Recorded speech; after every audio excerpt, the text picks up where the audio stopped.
sobre um espírito que se chama João Batista. E se trata do nascimento desse espírito. E para o espiritismo, João Batista foi um homem muito importante. Aí todos nós sabemos disso. Ele foi o precursor do cristianismo. Ele veio na frente de Jesus, né? E também teve um nascimento misterioso, igual de Jesus. O nascimento de Jesus foi anunciado por um anjo. O nascimento de João Batista também foi anunciado por um anjo, né? E tanto é verdade que é um nascimento assim polêmico, igual o do Cristo também é polêmico, porque a mãe disse que era virgem. O do João Batista não é diferente do Cristo. Por quê? Porque a mãe dele era de idade muito avançada e além disso era estéril. Tanto é que o pai fala para aquele espírito, para aquele anjo, né, que se materializa na frente dele, e ele fala, mas eu não posso ser pai, a minha mulher já é de idade avançada e além disso é estéril. E o espírito naquele momento diz para ele, falou assim, ó, para que não duvides daquele que senta ao lado do Senhor, tu ficarás mudo até o nascimento da criança. Então tá aqui. E o Espiritismo ele fala quem é João Batista, as outras reencarnações dele, né? E a Bíblia vem comprovar o que o Espiritismo fala de João Batista. O Espiritismo fala que aquele João Batista, aquele pregador, aquele pastor batizador, o Espiritismo fala que ele é o espírito de Elias reencarnado. E a Bíblia ela fala a mesma coisa, só que ninguém identifica isso. Então cabe a nós identificar isso agora. Tá certo? Então vamos ver se a gente acha vestígios aqui nesse livro para provar se o Espiritismo realmente está certo ou está errado, né?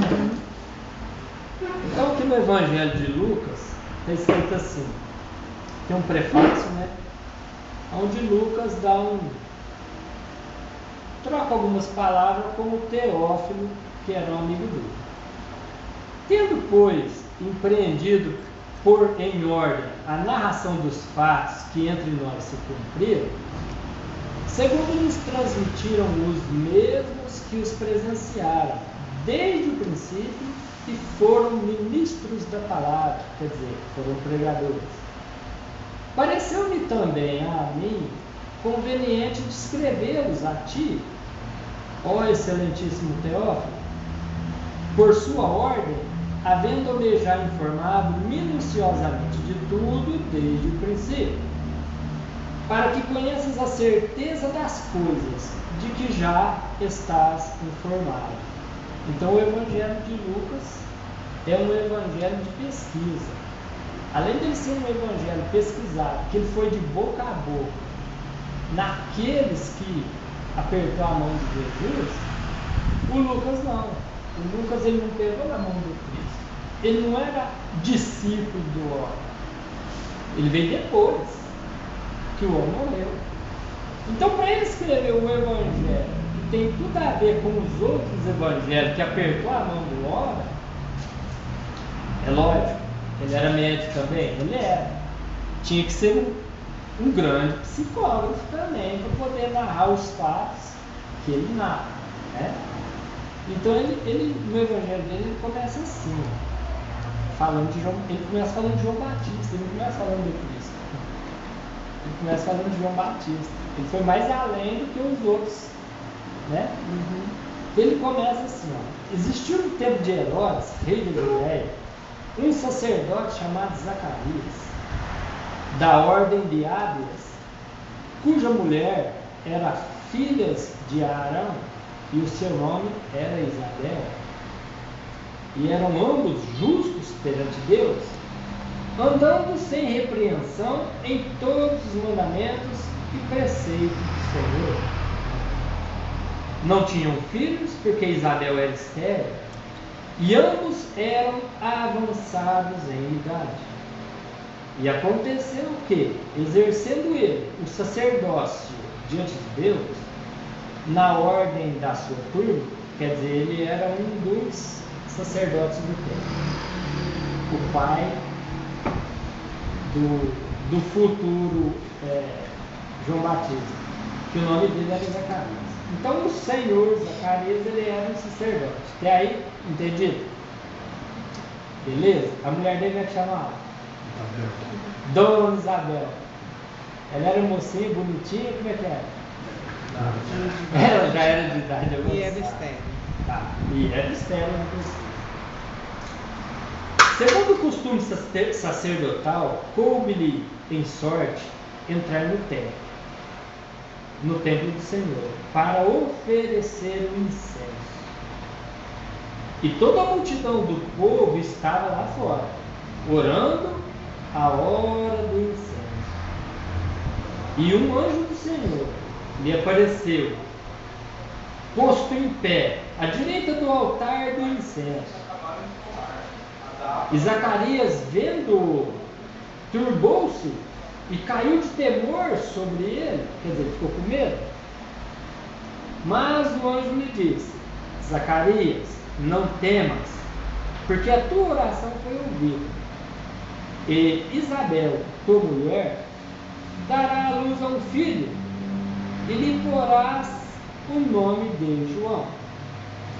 E terás prazer e alegria, e muitos se alegrarão no seu nascimento, porque será grande diante do Senhor, e não beberá do vinho, e nem bebida forte, e será cheio do Espírito Santo, já desde o ventre da sua mãe, e converterá muitos dos filhos de Israel ao Senhor seu Deus.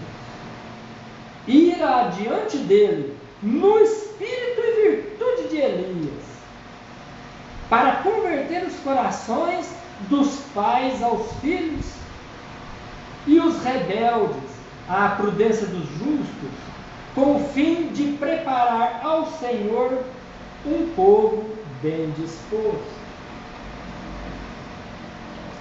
Disse então Zacarias ao anjo: como saberei isso? Pois já sou velho, e minha mulher avançada em idade. E respondendo o anjo, disse-lhe: eu sou Gabriel, que assisto diante de Deus, e fui enviado a falar-te, dar-te estas alegres boas novas. E eis que ficarás mudo, e não poderás falar até o dia em que estas coisas aconteçam, porque não crestes nas minhas palavras, que a seu tempo se hão de cumprir. E o povo estava esperando Zacarias, e a maravilha-se de que tanto se demorasse no tempo. Quer dizer, o povo estava orando lá fora, ele sozinho lá no altar, e eles estavam preocupados, porque estava demorando demais, e ele não saía. Eles queriam saber o que estava acontecendo. Será que alguma maravilha que aconteceu? Então o povo tinha esse tipo de apreensão. E saindo ele, não lhes podia falar, e entenderam que tinha visto alguma visão no templo, e falava por acenos e ficou mudo. E sucedeu que, terminados os dias do seu ministério, voltou para sua casa. E depois daqueles dias, Isabel, sua mulher, concebeu. E por 5 meses se ocultou, dizendo: assim me fez o Senhor nos dias em que atentou em mim, para destruir o meu opróbrio entre os homens. Porque era vergonha a mulher não ter filhos. Lá entre os judeus, eles gostam que tem filhos e muito, de montão. No 6º mês, o anjo Gabriel, enviado por Deus a uma cidade da Galiléia chamada Nazaré, apareceu uma virgem desposada com um varão, cujo nome era José, da casa de Davi, e o nome da virgem era Maria. E entrando o anjo, onde ela estava, disse: Salve, agraciada, o Senhor é contigo, bendita és tu entre as mulheres. E vendo ela, turbou-se muito com aquelas palavras e considerava que a saudação seria esta. Disse-lhe então o anjo: Maria, não temas, porque achaste graças diante de Deus. E eis que em teu ventre conceberás e darás à luz a um filho, e por-lhe-ás o nome de Jesus. Este será grande e será chamado Filho do Altíssimo, e o Senhor Deus lhe dará o trono de Davi, seu pai, e reinará eternamente na casa de Jacó, e seu reino não terá fim. E disse Maria ao anjo: Como se fará isto, visto que não conheço varão? Aqui é uma contradição. Lá em cima, no 27, fala assim: há uma cidade da Galiléia chamada Nazaré. Há uma virgem desposada com um varão cujo nome era José, da casa de Davi. Então aqui já fala que ela namorava ele. Eles se conheciam, eles namoravam-se um dos outros. Mas aqui embaixo, ela mesma diz para o anjo, quando ele fala que ela iria ficar grávida. Ela fala: mas como vai se dar isso se não conheço varão? Quer dizer, aqui é coisa da tradução. Deixa eu explicar para você. Quando ela disse não conheço varão, ela quis dizer que eu nunca fiquei com um homem ainda. Como que vai acontecer um troço deles? Entendeu? Eles eram namorados? Eles eram. Eles se conheciam? Se conheciam. Mas ela ainda não tinha ficado com ele. Então, quando ele deu notícia para ela falou: mas como então se dará isso? Aí ele diz, né?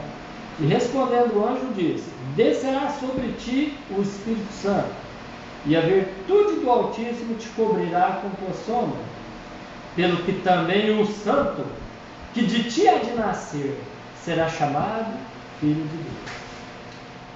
A história é longa, gente, tá? Então eu só queria mostrar para vocês como é que João Batista nasceu e como é que Jesus nasceu. Fala aí, capítulo, versículo, não sei o que, só para ter uma ideia. É Lucas, né? Lucas, o capítulo são versículos do 4 capítulo 1, né? Até o 25 é Lucas. Capítulo 1, de versículo de 4 a 25. Isso. O capítulo é 1 e os versículos do 4 ao 25 fala sobre a vida, o nascimento de João Batista. E depois, no capítulo 1 ainda, só que dos versículos 26 até... Bicho, aí vem os pastores de Belém, aí vem nascimento, nossa, vem um tanto de coisa. Entra no capítulo 2 também um pouco da história de Maria. Mas vocês começando, se vocês destrinchar a história sem parar, vocês vão entender as duas histórias. Não tem mistério. Eles nasceram na mesma época, então. Na mesma época. Um era 6 meses mais velho. Sim. Depois, no 6º mês, a Maria fica grávida. Exatamente. E as duas eram primas, né? Porque o Zacarias era marido da Isabel, ele era sacerdote do templo, ela era uma mulher externa e não podia ter filhos, né? A Maria era prima dela, tá? E significa que João Batista e Jesus eram primos também, né? Só que como a Isabel ficou grávida primeiro, então uma diferença de 6 meses aí de um primo para o outro. Tanto é que a Isabel estava grávida, que quando o anjo visita ela, diz para ela: o mesmo se sucedeu a tua prima, a Isabel. Então, quando elas se comunicaram, ela sentiu vontade de visitar a prima, que era numa cidade ali por perto, mas era distante, né? E ela foi visitar a prima, e quando ela visita a prima, né, aí acontece como é que chama? A revelação que o anjo tinha feito para Maria. E ele será cheio do Espírito desde o ventre da sua mãe. O anjo falou isso para ela, entendeu? Para Isabel. Falou assim, ó, você vai... O anjo falou para o pai dele. Falou assim, ó, não duvida não, porque ele vai ser assim, assim, assim. E ele vai ser cheio do Espírito a partir do ventre da mãe. E foi verdade, porque já tinha 6 meses. Quando a Maria, o Senhor Jesus na barriga dela, quando os dois se encontram, as duas se encontram, a Isabel fica mediunizada, certo? Ela sente a criança rolar dentro do ventre dela, ela fica mediunizada, porque a Bíblia diz que ela ficou cheia do Espírito Santo. Ficar cheia é aquele processo que a gente sente de inchaço. E às vezes quando a gente está meio mediunizado assim, você fala, pô, mas o sapato apertado, minha mão cresceu. É aquilo lá, ficar cheio do Espírito, entendeu? Quem já passou pelo processo sabe o que o livro está falando, se identifica, sabe como é que a coisa acontece. E aí, ele faz a saudação à mãe do Senhor Jesus que acaba de entrar na porta. Então ele faz aquela saudação dos irmãos. Ela fala, salve Maria, cheia de graça, que bendito é o fruto do vosso ventre, o Senhor do Altíssimo. E a Igreja Católica fez a oração, Ave Maria, cheia de graça, bendito é o fruto, devido a essa oração do anjo Gabriel que fez a saudação da Maria. Era a mãe do Senhor que estava chegando naquele momento, certo? Mas falando de João Batista, o Espiritismo fala que o Espírito de João Batista ele veio na frente, ele veio junto com Jesus, porque ele iria começar as pregações dele primeiro que Jesus. Jesus começou com 33 anos, né? Ele não. Ele começou bem antes. Então, ele era um homem temido pelos reis da época, pelas autoridades da época e pelo povo da época. Porque João Batista ele era um homem rígido, ele era um homem bravo, ele não gostava de brincadeira não. E ele não tinha medo de nada, tinha que falar, ele falava, né? E o Espiritismo diz que esse espírito que veio na frente, chamado João Batista, ele é a reencarnação do famoso Elias, aquele que brigou lá com os sacerdotes lá do templo de Baal. E na época dele, que ele era vivo, os sacerdotes lá não queriam cumprir aquilo que ele pedia. Então ele ofereceu um desafio para os sacerdotes. Ele falou, ó, pode acender a lenha aí, pode colocar as pias de lenha, pode pôr o carneiro em cima dela, porque nós vamos oferecer a ovelha em nome do Senhor, nós vamos oferecer esse sacrifício para ele. Mas ninguém vai acender o fogo não, quem vai acender é Deus, foi isso que ele falou. O homem, gente, vocês pensam que é qualquer médium hoje que pode fazer um troço desse? Ainda mandou molhar ainda tudo. Não é qualquer médico que faz um negócio desse hoje em dia não, ó. Pode deixar que é Deus e Jesus que vai acender. O fogo vai vir de cima, não vai vir da mão do homem não. E ele falou isso. E falou, vocês podem começar, chama o Deus de vocês para acender a fogueira lá, que depois eu chamo o meu. E disse que os homens oraram, e juntou uma renca de sacerdote lá em Caral. Está pelejando e a rainha preocupada, porque não acontecia nada, e quem perdesse aquela aposta ali tinha que se submeter a quem ganhasse. Aquele sistema antigo de coisas seriam derrubados. E o que acontece? Chega um ponto lá que ele falou assim, olha, reza com mais fé aí, a gente está dormindo, eu estou ocupado, né? No banheiro. Vai mais aí. Tá num lugar escuso, né? Tá lá no banheiro, né? Então vai ver que esse Deus não tem tão culpado, mas bate passando na porta, às vezes ele acorda e nem né, acender. Então ele ainda tirava um sarrinho neles lá, mas não adiantava não. Até que não teve jeito, ele pega e resolve entrar em ação, ele simplesmente abre os braços, e com a força espiritual que aquele espírito tinha, já estava tudo planejado para aquilo acontecesse, tanto no carnal como no espiritual. Ele era um grande médium, Elias, quando era vivo. Ele era um homem de poder muito grande. Foi um dos maiores pregadores da época e que conseguiu mudar muita coisa para derrubar aquelas religiões que ofereciam sacrifícios humanos, aquelas religiões que queriam dominar os povos da época pelo medo e etc, etc. Ele entrou no meio da coisa e aonde ele entrou, ele resolveu o problema assim. A coisa mudou da água para o vinho. Mas ele fez algumas coisas erradas também. Na luta contra os sacerdotes lá, né? Por ele ter ganhado aquela aposta, aquele desafio, ele manda cortar a cabeça de muitos. Mais de 80, 400 sacerdotes. 400 sacerdotes, olha aí. Mandou cortar a cabeça deles. E aí o que acontece? Ele amaldiçoa o rei fica louco, fica uns 3 anos. Sim, andando, comendo raiz. Acontecem uns fatos lá entre ele e a Jezibel lá. E a história é longa, gente.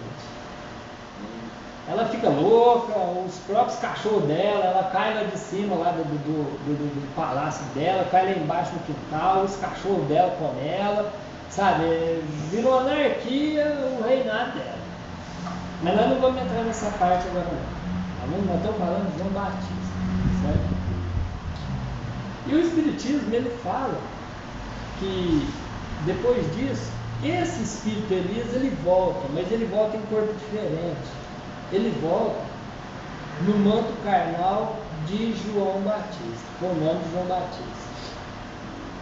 E aonde a Bíblia nos fala que isso que o Espiritismo prega é verdade. Nesse versículo aqui, ó, quando você está lendo sobre João Batista, certo? O próprio anjo, ele fala aqui, ó. Você terá prazer e alegria, e muitos se alegrarão no seu nascimento, porque será grande diante do Senhor. Não beberá vinho e nem bebida forte, e será cheio do Espírito, já desde o ventre da sua mãe. E converterá muitos dos filhos de Israel ao Senhor seu Deus. E irá, aqui começa no 17. Eira! Por que o anjo falou isso, gente? Olha onde ele entrou. O anjo entrou numa coisa espiritual, falando para Zacarias. Olha o que ele falou. Eira! Adiante dele. Irá adiante dele no espírito e virtude de Elias. O homem já tinha morrido há mais de 200 anos. O tal de Elias. Que o anjo tinha que falar isso para Zacarias? Meu, você vai ter um filho, seu filho vai se chamar João Batista. E irá diante dele em espírito e virtude de Elias. Deu para vocês entenderem agora? Tem espiritismo na coisa? Não tem. O espiritismo está errado quando fala que Ari, posso falar? É reencarnação, entendeu? Tem um pastor que pegou nesse ponto aí, ele comenta o seguinte, que o Elias não morreu, o Elias foi arrebatado. Então passou lá uma carruagem de fogo, levou ele lá para o paraíso e ele está vivo. Mas ele não entendeu o porquê disso. É assim, que é o Então ele fala assim, o Elias não morreu, assim como Moisés também não morreu. Moisés também foi arrebatado. Mas o João, que Jesus fala, e Elias veio e vocês não observaram isso daí, né? Se passar tem Mateus. Então ali os Espíritos alertam que João foi uma criança que nasceu, gosta de contando a história. Então se o João teve a barriga da mãe, tudo assim, se ele era Elias reencarnado, né? Porque mesmo que o Elias foi arrebatado, não sei o que, aproveitando essa deixa ele teve que passar pela reencarnação. Entendeu? Então, gente, o que eu quero que vocês entendam é o seguinte: a gente tem que pegar sua memória e colocar lá no dia que o anjo estava no altar conversando com o sacerdote. Falou: ó, você vai ter um filho. Mas minha mulher é estéril lá, pai, não quer saber se a sua mulher é estéril ou não. Eu estou falando, pronto, acabou. E ele vai ser isso, isso e isso que eu acabei de ler aqui para vocês. Ainda adiante dele, no espírito, é virtude de Elias. O que o anjo tinha que falar do espírito de Elias, que já tinha morrido há centenas de anos ali naquele momento? Por quê? Que aquele espírito estava materializado, conversando com aquele sacerdote. Por que ele foi buscar o espírito de Elias para falar com o cara? Vocês param para pensar nisso? Por que ele fez isso? Aqui, ó, em Lucas, se a gente for em Mateus, a prova é muito mais contundente, muito melhor do que essa. Mas por mais que seja pobre a história em matéria de reencarnação, você consegue achar vestígios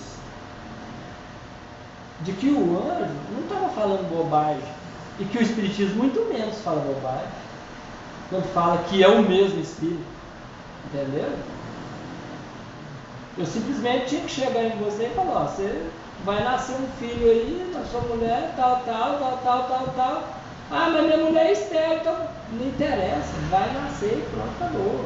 Nós vamos dar um jeito aqui na ciência espiritual nossa, que você não entende ainda, vocês é muito ignorante para entender esse tipo de coisa, o jeito nós vamos dar, você só tem que acreditar. Gente, ele não precisava falar mais nada, era só ele falar que a mulher dele ia ficar grávida e nascer um menino que ia ser um grande pregador, só isso ele precisava falar. Para que ele foi buscar o Elias? Para que ele foi falar para o sacerdote que irá diante dele no espírito e virtude de Elias? O que é virtude de Elias, gente? As qualidades do espírito estavam naquele homem chamado João Batista, e para as qualidades do Elias está vestida naquele homem chamado João Batista. Que jeito que vocês acham que essas qualidades, que essas virtudes suas veio parar em mim? Entendeu? Então o Espiritismo, que investiga o passado dos espíritos e o presente, o Espiritismo ele sabia da hora. E há muito vestígio na Bíblia que fala sobre reencarnação. Entendeu? E esse espírito, chamado João Batista, ele veio na frente, fez as pregações dele, mudou muita coisa. E o que acontece com ele? Ele perde a cabeça também. Coincidência? Coincidência? Aí é aquele fato do que planta cola? Sim. Entendeu? Eu queria te fazer essa pergunta. Mas como ele matou, né, um monte de pessoas, ele não iria ficar com certo pecado, né? Eu vejo a coisa de uma maneira diferente. Eu vejo assim, ó, é uma questão didática para mostrar a lei de causa e efeito, porque o trabalho que ele fez como João, tal, ele não precisaria, sabe, passar por aquela situação. De qualquer jeito ele teria que desencarnar, né? Então, como o objetivo do texto é ser didático, quando Jesus vai ser batizado pelo João Batista? Pelo João, ele fala: não, eu não tem condição de te batizar, não. Eu sei que tem que me batizar. Não, é assim que está escrito e tal. Quando ele pega o burrinho também e sai lá, aquilo tudo estava escrito lá atrás. Que algum profeta lá atrás falou que ele ia entrar, aclamado e tal. Então, alguém lá no passado falava alguma coisa e lá na frente ele, né, repetia todo o processo que já estava previsto para que a pessoa fizesse a conexão entre os fatos. Agora, falando daquele assunto que o Edinho levantou, se a gente falar isso aqui para outras doutrinas, para outras religiões, a pessoa não acredita. Fala, não, você está ficando doido, tal. Elias foi arrebatado. Porque Elias, a morte dele foi de uma maneira diferente, né? Arrebatado como? Arrebatado que eles falam, que a igreja fala, é que o corpo está aqui, de repente o corpo some, igual Jesus. Puseram lá dentro do coisa, na hora que abriram não estava lá mais. Então eles falam, não, Jesus está vivo até hoje, porque ele foi arrebatado. Jesus não morreu. Tanto é que não morreu que ele apareceu depois. Então eles falam que ele está vivo, mas não está vivo em espírito. Eles falam que ele está vivo de carne ainda.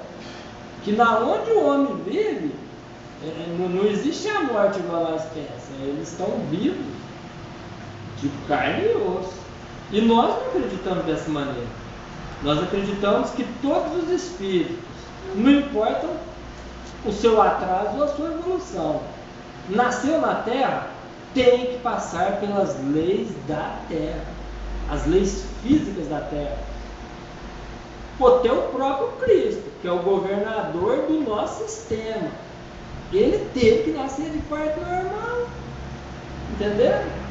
Tem que passar assim pelas leis da Terra. Não tem como ser diferente. Não tem como um espírito materializar num planeta de matéria e ali viver normalmente e cumprimentar os outros como se fosse de carne. Não, ele tem que se encaixar nas leis físicas da matéria. Vai nascer de parto normal como todo mundo. Jesus não poderia ter se materializado igual o ladinho da lâmpada maravilhosa e feito o que ele fez? E se ele tivesse feito isso, a gente ia acreditar nele hoje? Não iria acreditar nele se ele tivesse se materializado. Entendeu? Por que a gente não iria acreditar? Porque um espírito materializado, se você prega ele na cruz, ele não sente nada. A chicotada que ele leva, ele não vai sentir nada. O João Batista Rustem vai por esse lado, né? Tem uns caras aí que eles vão por esse lado, mas tem enganado. Então, Jesus, quando ele nasceu, ele simplesmente veio nos trazer um exemplo. Ó, tá vendo isso que eu passei aí? Vocês vão passar também na vida de vocês. Vocês vão ser caluniados, injuriados, vocês vão ter problemas, vocês vão ter dificuldade. Tudo que eu sofri, vocês vão sofrer também. Mas se ele fosse um espírito materializado e não tivesse nascido de parto normal, o que a gente estaria pensando? Senhor, o senhor passou por tudo aquilo lá, mas o senhor não sentiu nada, mas eu estou sentindo. Não é isso que a gente ia falar hoje? Então seria um engodo, seria uma mentira a história do Cristo. A história dele não nos convenceria na era moderna de hoje. Falar, então assim, eu posso me candidatar a Cristo também, né?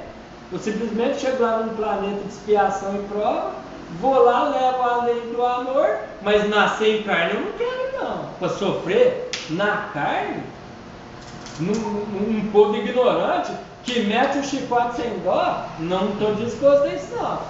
Entendeu? Mas ele não. Se ele fosse um espírito materializado, era como se ele tivesse falado isso para o pai dele. Não quero sentir na carne as dores da carne, não quero não. Eu vou materializar lá que é melhor. Vocês arrumam energia suficiente aí para aguentar a barra lá. Mas ele não fez isso. Senão esse livro aqui seria o livro mais mentiroso do mundo. Porque o livro, e aquele lá também, porque o nosso fala a mesma coisa, que é ele. Entendeu? O homem nasceu de parto normal, gente. Para provar para nós que tudo que ele sentiu é verdade. Tudo que ele passou foi verdade.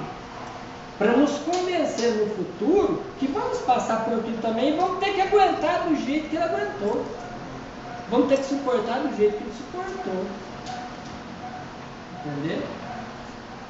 Então, a vida do Cristo e a vida do João Batista, elas são meio semelhantes no nascimento. Entendeu? E na morte, a diferença está na de Jesus. O corpo de Jesus não acharam. De João Batista não desapareceu. Mas ele teve um nascimento misterioso, igual do Cristo. Né? O João Batista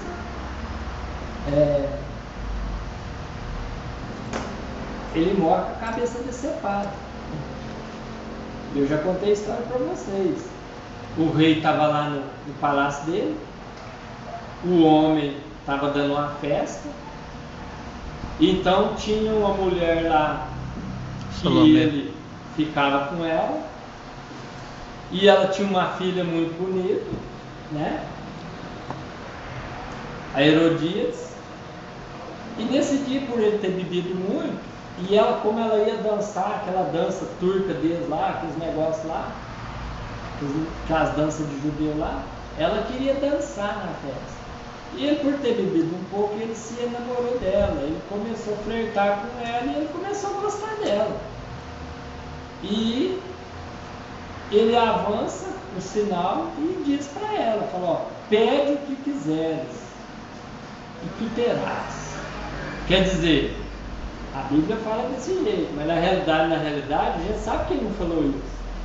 Na realidade, ele comprou a moça. Ele chegou e falou para ela, ó, você fica comigo e tá tudo certo, você vai mandar em tudo, você vai ser a rainha. É isso que ele falou para ela. Pede o que você quiser. E o que acontece? Ela pega e vai confabular com a mãe. Né? E falou, ó, ele disse isso. Aí ela falou assim, então você vai falar assim para ele, pede a cabeça de João Batista. Entendeu? Nessa hora o dinheiro não falou mais alto, a vingança falou mais alto. Porque a mãe andava com o rei, ela era uma mulher casada, e o João Batista já tinha falado muito pro rei lá, ei rei, você toma cuidado, isso que você está fazendo é pecado, você está traindo o seu irmão, porque ela é a esposa dele. E ele chegava o rei na chincha, e o rei não queria ouvir não, ele queria se divertir. Entendeu? E ela não gostava do João Batista, porque João Batista era o freio dos dois. E como o rei temia ele por ser um grande pastor, um grande sacerdote do povo, ele era muito temido. As coisas que ele falava aconteciam.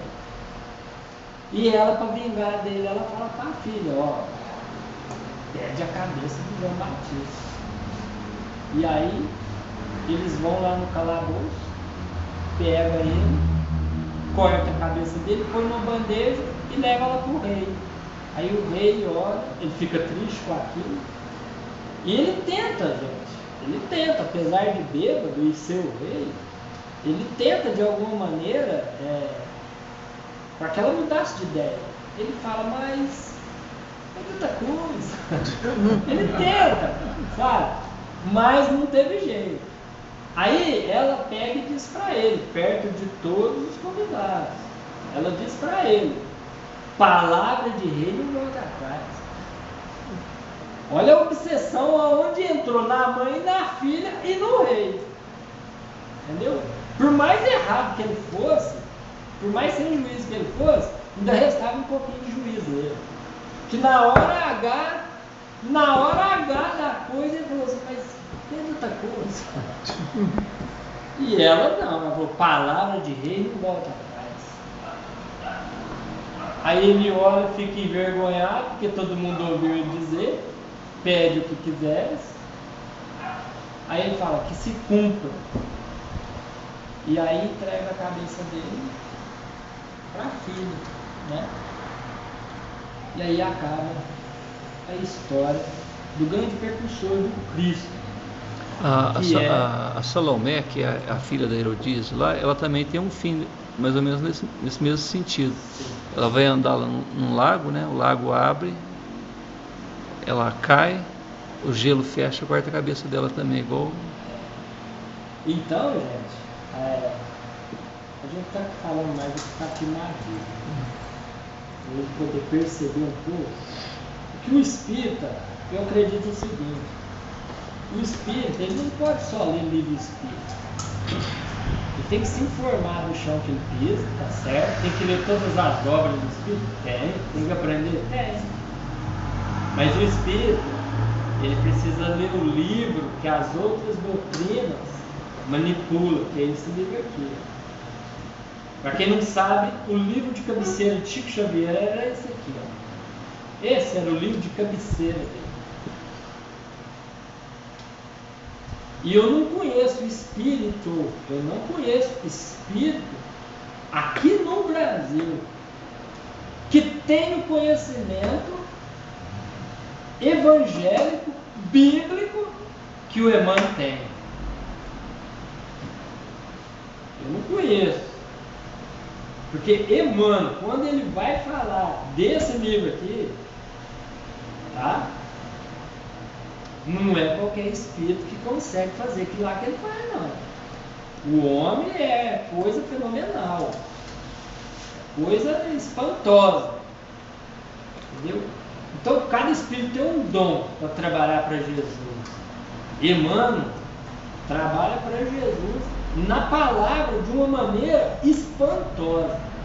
Tanto é que foi escolhido um espírito encarnado chamado Chico Xavier, mas o espírito para assessorar aquele homem lá também foi escolhido a dedo. Emmanuel. Não tinha outro para poder. Para fazer o que o Emmanuel fez dentro do espiritismo, mesmo Chico, não podia ser outro. Tinha que ser ele, gente. Porque quando você lê outros espíritos, quando você lê Emmanuel, você fala, puxa vida, da onde esse homem, da onde esse espírito tem esse conhecimento todo que ele tem? E Emmanuel foi senador da República, Emmanuel foi sacerdote no Brasil, foi jesuíta, então ele sabe isso aqui, ele conhece aqui, conheceu em carne e no espiritual conhece muito mais. Medo voltando de novo, né? Está reencarnado, tá? Há um boato aí que Tá diz. 15 anos. Sim. Mas diz que ele veio pro lado para trabalhar no lado da República, Entrar na política? Isso. Administrar o Brasil, né? Administrar o Brasil. Política, não foi pro lado do espiritismo. Tá com 15 anos, tá de São Paulo. Ele tá, Minas Gerais. Algumas pessoas, alguns médicos contam essa história aí, né? Que Emmanuel reencarnou. Ele pode ter reencarnado, sim, claro. Lógico. O médio dele já morreu. Falar na área da educação que ele vai. Sim. Creio que sim. Ele reencarnou Mas 5 anos antes do Chico desencarnar. não é. 15 anos. Eu creio que só 2000. uns 2 ou 3 aí sabe aonde ele se encontra. Sabe quem é o garoto. Não é todo mundo que sabe, não. Entendeu? Não pode se revelar também, né? E eu falo um negócio pra vocês. Se Emmanuel reencarnou, já deve ter aí 15 anos. Se tem realmente essa idade, logicamente, qual que é o espírito que vocês acham que está seguindo o nascimento dele aí a adolescência dele? O próprio Chico, né? O próprio Chico Xavier. Entendeu? E por onde Chico Xavier anda? Alguém sabe? O espírito dele, por onde ele anda, o que ele anda fazendo, aonde ele anda manifestando. Alguém sabe? Será que ele Hã? Essa é a pergunta que ele vem fazer para nós. Vamos analisar assim. Se Emmanuel, vamos mudar a história agora. Agora a gente está olhando para o Batista mais. Se Emmanuel realmente está reencarnado no interior do estado de São Paulo, é isso? acho que é um por Minas Gerais, esse Semana de Estado de São Paulo, mas falava mais de Minas Gerais. Ouvi falar que é interior do estado de São Paulo. A gente tem que prestar atenção na coisa. Emmanuel seguiu ele quando ele estava vivo. Mas Emmanuel está na carne. E agora o Chico está no espiritual. Você acha que ele não vai estar perto? Eu acho que vai. Então a gente tem que começar a prestar atenção. Quem que anda falando por aí, que anda recebendo o Chico?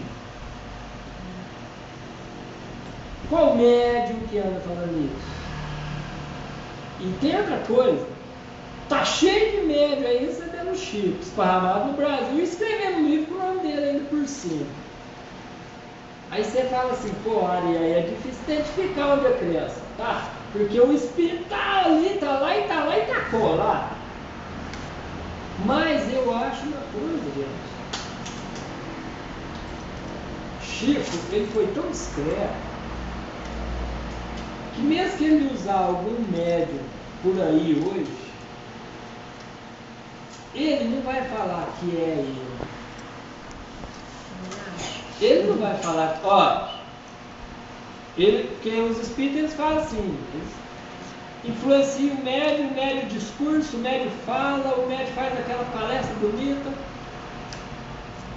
Gente, eu ainda não vi o Chico falar. Acabou de falar? E ele dizer Chico Xavier. Eu ainda não vi ele dizer isso. Entendeu? Eu creio que quando ele for fazer isso, ele não vai dar o nome dele. Ele vai se apresentar como outro espírito. Como outro espírito. Gente, quer ver um médium ser perseguido da noite para o dia? É falar que está recebendo Chico Xavier. Entendeu? É perseguido da noite para o dia. E os espíritos sabem disso. Os espíritos sabem disso. Entendeu? Então, eu acho, no meu entendimento, ele não daria o nome dele. Ele daria o nome de outro espírito. Mas eu creio que ele estaria por perto. Por perto por quê? Porque ele seria o responsável do desenvolvimento mediúnico daquela criança. Chico Emmanuel, quando chegou no Chico, ele foi desenvolvendo a mediunidade do Chico Xavier desde pequenino, desde criança, desde quando ele apanhava da madrasta dele. Ele já estava ali por perto. Ele e a mãe dele, os dois, seguiu toda a história, do início ao fim. Chico não faria o mesmo? Pelo Emmanuel? Vocês acham que não? É lógico que faria. Do mesmo jeito. Assim como a gente está cansado de ouvir, no outro centro que eu frequentava, Ismael Alonso seguiu a trajetória de João Berdella desde a infância. Desde a infância. Entendeu? Então a história se repete.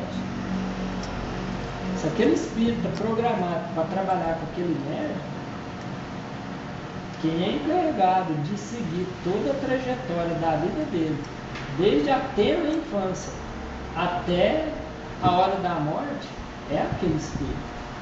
Então é bom a gente ficar esperto. Aquele negócio que eles falou lá, que ele ia transmitir um código, foi com a família dele, não foi? Ah, aquilo lá, aquele rapaz lá, o filho dele atrapalhado de tudo, aquele menino lá é complicado. Aí não tem isso não. Vocês podem perceber que Chico e Emmanuel é dois espíritos muito sérios. Eles não é de brincadeira não. Eles são muito grandes no mundo espiritual. São espíritos que vêm desenvolvendo a doutrina espírita. Eles têm o comando da coisa na mão deles. Do Emmanuel e do Chico. Entendeu? Eles têm o comando da coisa na mão deles. Os outros são todos ajudantes. Mas garanto para vocês, muitos espíritos Tem que ir lá conversar com o homem. E falo outra coisa para vocês. No mundo espiritual, muitos conhecem o Chico como ele era aqui, quando a gente conheceu ele. Mas a maioria dos espíritos não conhece o Chico como ele era, que a gente conheceu ele. Conhece ele de uma maneira diferente. Conhece o Chico como outro espírito. E esse outro espírito, que é o mesmo, é muito maior do que o segundo, para quem não sabe. Entendeu? É muito maior do que o segundo. Ou vocês pensam que Joana d'Arc é qualquer um? Precisa falar mais alguma coisa? Entenderam? Então, se Emmanuel está reencarnado, não sei, gente, não acredito que ele esteja com 15 anos, não. 15, não acredito, não. Para mim, deve ser menos. Mas quem está seguindo a criança é Joana d'Arc, vocês podem ter certeza disso. Entenderam? Pensa, analisa, estuda, lê. Hora de noite, pede discernimento. Fala, me ensina essa história aí. Eu quero descobrir essa história aí, onde é que está a verdade dela. Insiste nas suas orações, insiste nos seus estudos. Não adianta a gente sentar aqui e estudar e não orar de noite, pedir para a espiritualidade, falar, eu queria aprender mais sobre aquele assunto. A gente estava falando do assunto, pulou para outro, aquele assunto lá me intrigou. Você tem que insistir na sua oração. A gente não pode só aprender aqui. Isso aqui é aprendizado físico, material, mas nós temos que ter um aprendizado espiritual também. Entendeu?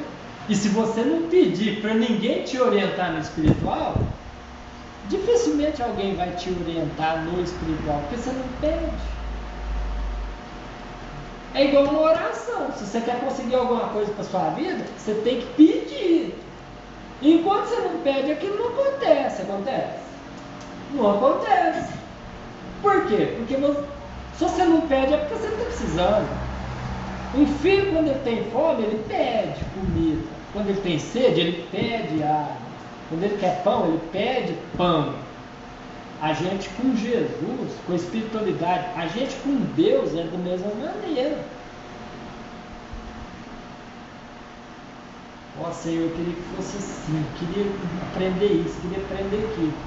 Então quando você insiste nisso, a espiritualidade está aqui, ó, está ouvindo o seu pensamento, está ouvindo a sua oração. Aí a espiritualidade olha para você e fala assim, nossa, que coisa engraçada. 100 pessoas frequentam esse centro espírita aqui, umas 100 pessoas. Do 100, só um que pede. Só um que pede para nós ensinar. Então ele já pediu demais, agora nós vamos ensinar. Entendeu? É assim que a coisa flui. Insistência, desejo, coragem. A espiritualidade quer médios assim, que insiste na coisa. Vamos abrir uma parte agora.